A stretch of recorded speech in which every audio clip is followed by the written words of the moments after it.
Hi, I'm Alana Phelan. I'm the polyamorous librarian.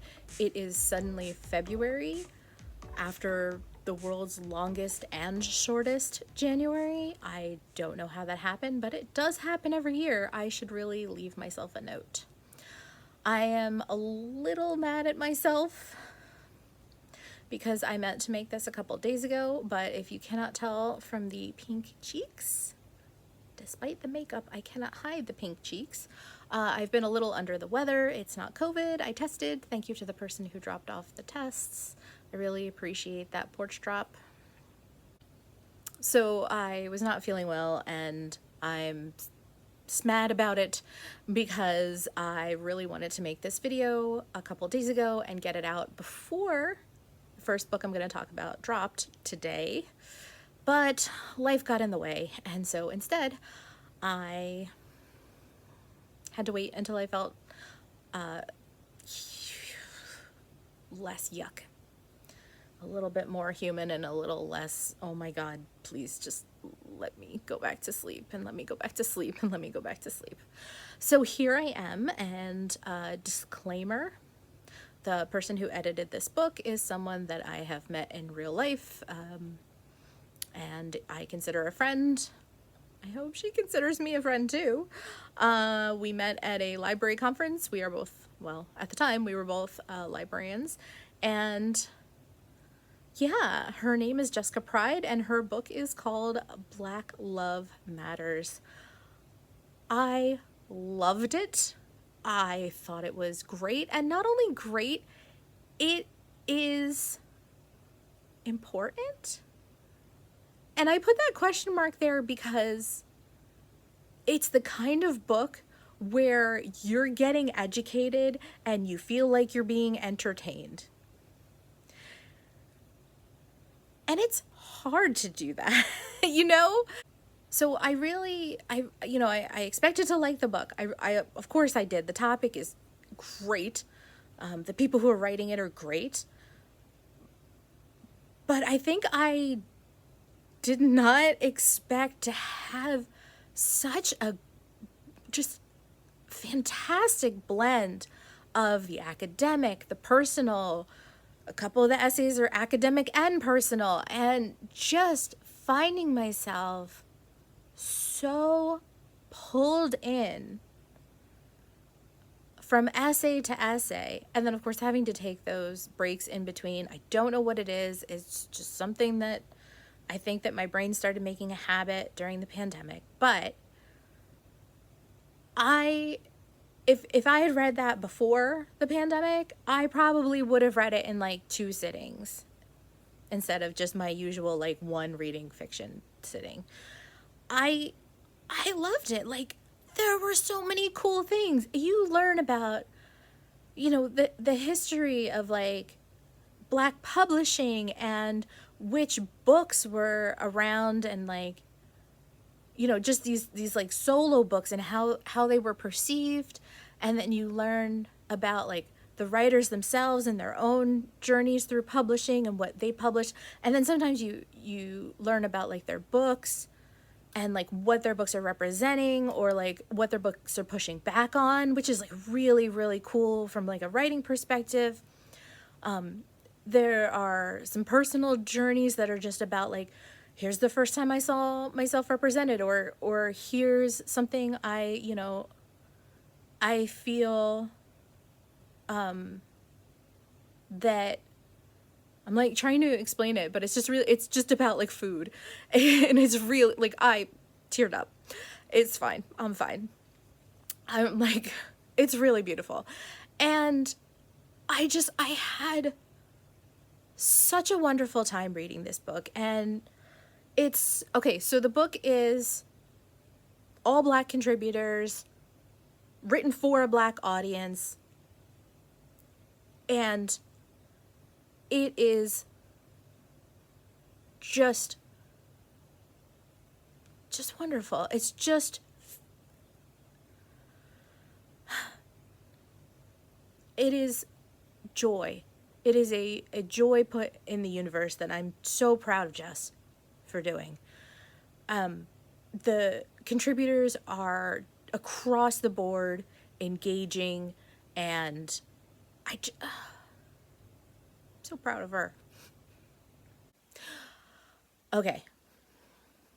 Black Love Matters, edited by Jessica Pride, Pryde. First time I met Jess, we went out to dinner with a group of people.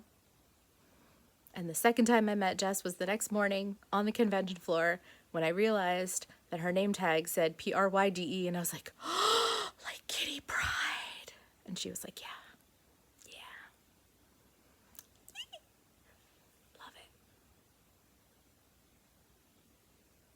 it. Okay, I'm moving on, I swear.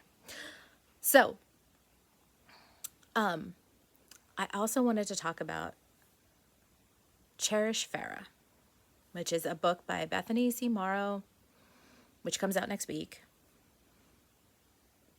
One, despite her other books, she says that this is an adult book, despite the fact that the characters in it are teens. This is not a book for teens. She also says it's horror, which I wish I'd known that first. I went into it feeling like it was going to be more of a thriller, like a psychological thriller. And admittedly, the line between those things can be very thin. So that was interesting. So Cherish, Farrah is a really, really, really, really slow burn. I am telling you now that if you do not like slow burns, if you need fast-paced books, this is not the book for you. And that's okay, but I feel like you'd be missing out. This book is a trip. It's mindfuck. I spent like a good 60% of the book telling my roommate, I don't know what's going on, but that doesn't mean I want to stop. Like, it's not that you don't know what's going on exactly.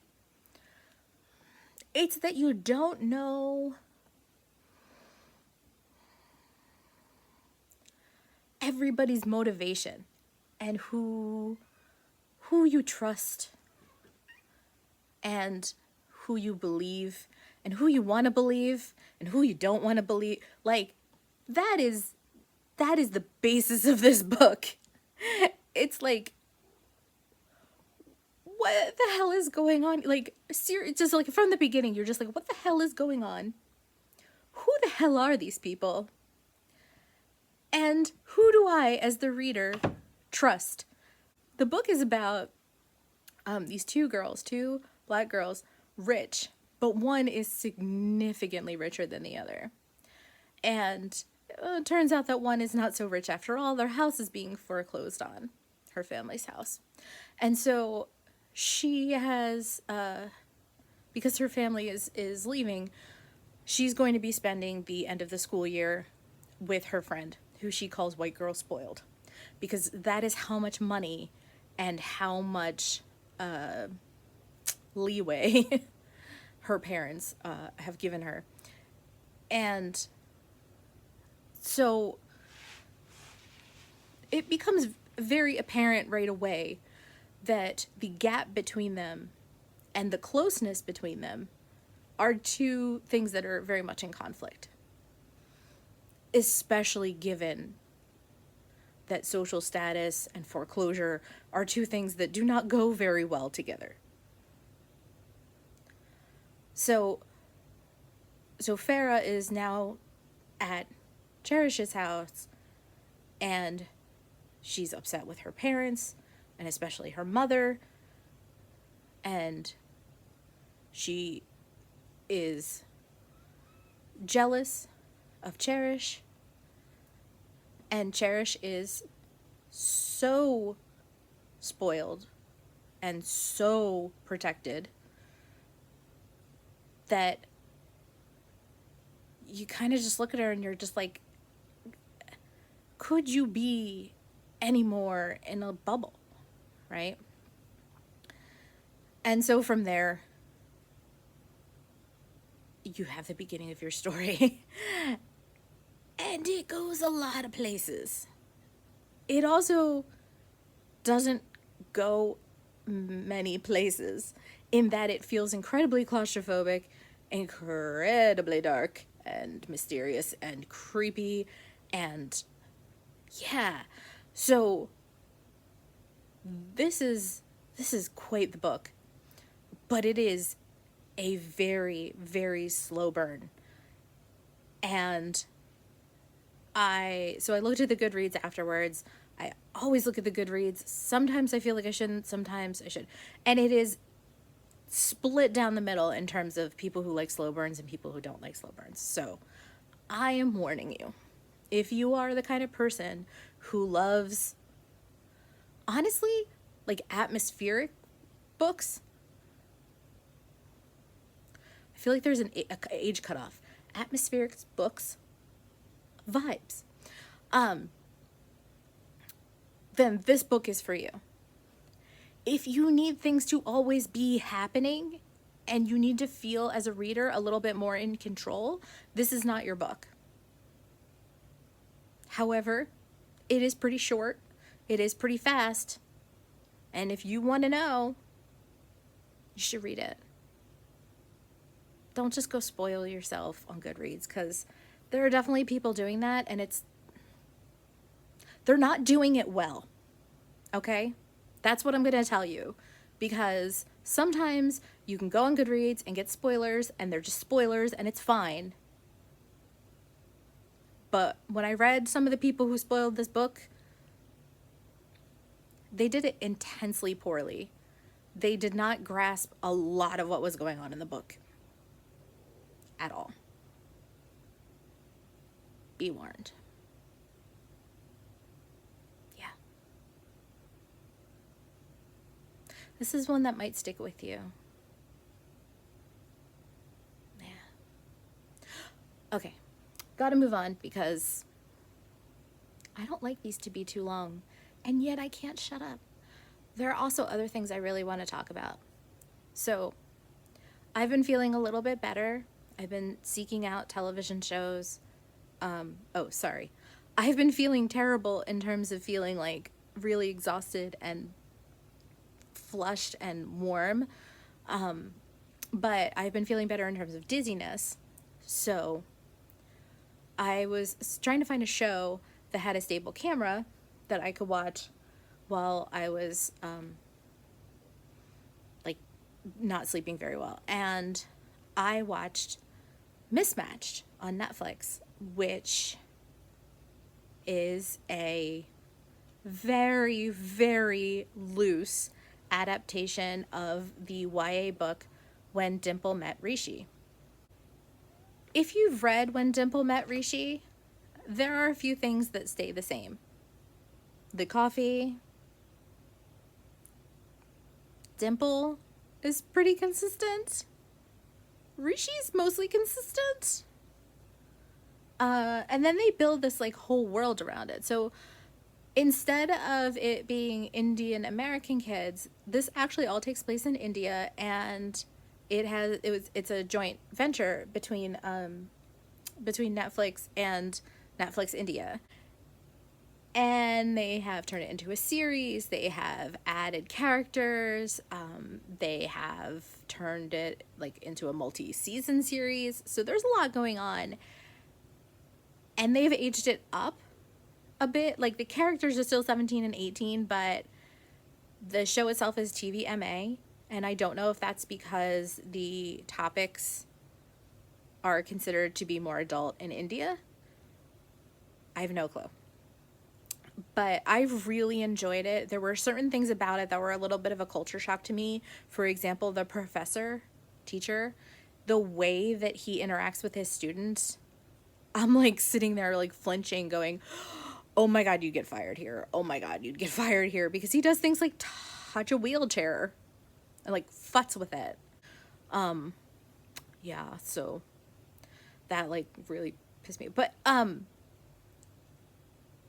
I thought it was really, really cool. I'm trying to think in terms of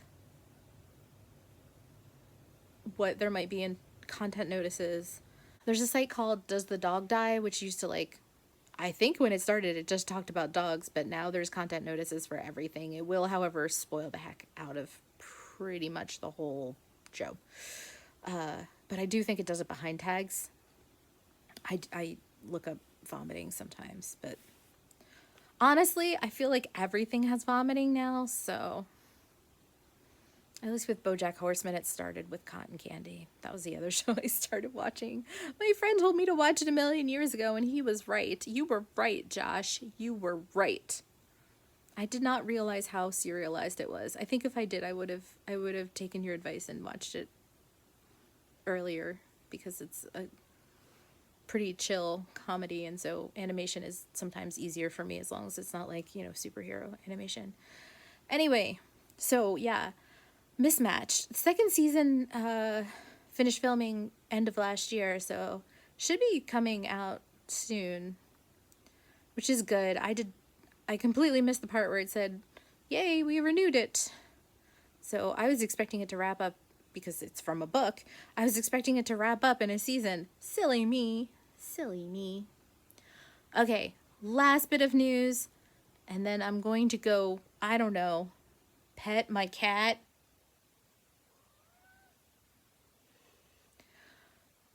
Tom King, who, as you all know, I am a fan. And yeah, I said Tom King. Elsa, stop. So Tom King and Elsa Charteret, yeah, have started a new creator-owned project through Substack. I'm not going to go into all the issues with Substack and how they promote some serious douchebags who hate trans people. But hey,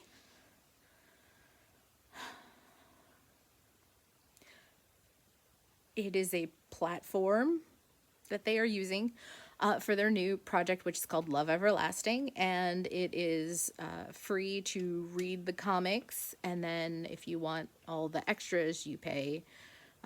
It starts at $6 a month. It is a deconstruction of romance comics, so I am hugely on board. I am hugely on board. So if you don't know Elsa's work, she is kind of, she's very like, somewhere between like Bruce Timm, Darwin Cook, those very like gorgeous, retro looking like style. It's so pretty. She's such a good artist.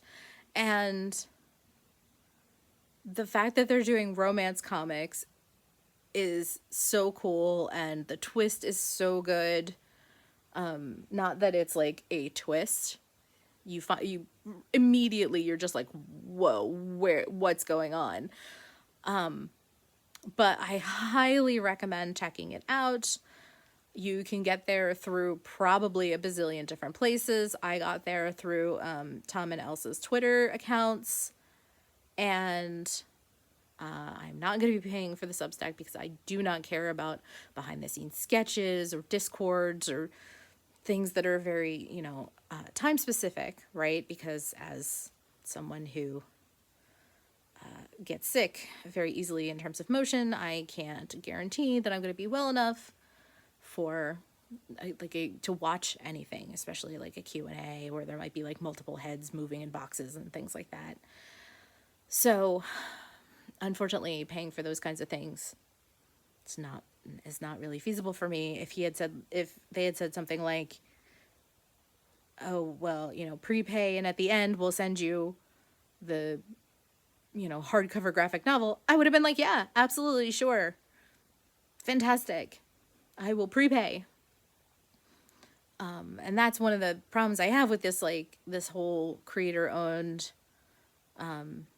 Substack, because they're not the only ones using it, Substack Comics thing, which I saw at least 3 or 4 things drop February 1st, so I guess Substack is really pushing this now. Is that like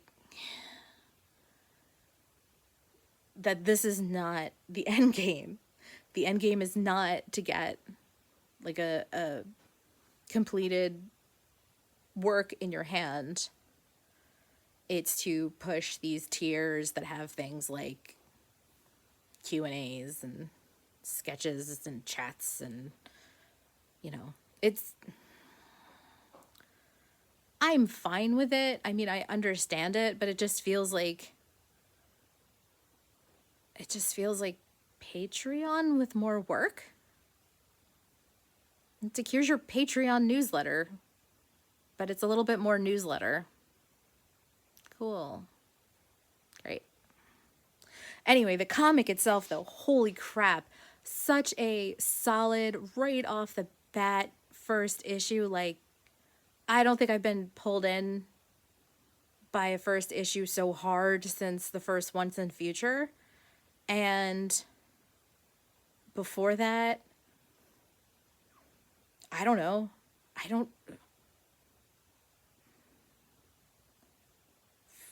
Some other Tom King work, probably. I'm trying to remember, like, how does the first Mr. Miracle issue end? How does the first Vision issue end? Usually first issues are like, we're setting some things up. Cool, I guess, it's fine. But Once and Future had a really good, Something is Killing the Children probably had a really good end to the first issue, too, because I remember just going, I gotta check this out. Yeah. So that's everything that's going on here. I mean, I've read a bunch of comics this week, actually, but I'm already over the time that I wanted to spend, and I am tired. I've been tired. So I'm just going to wrap this up. I'm going to add some graphics for you of the books that I read in January, and some statistics and some charts and other things that probably only interest me, but I don't care because I like books. I like talking about books. I love books.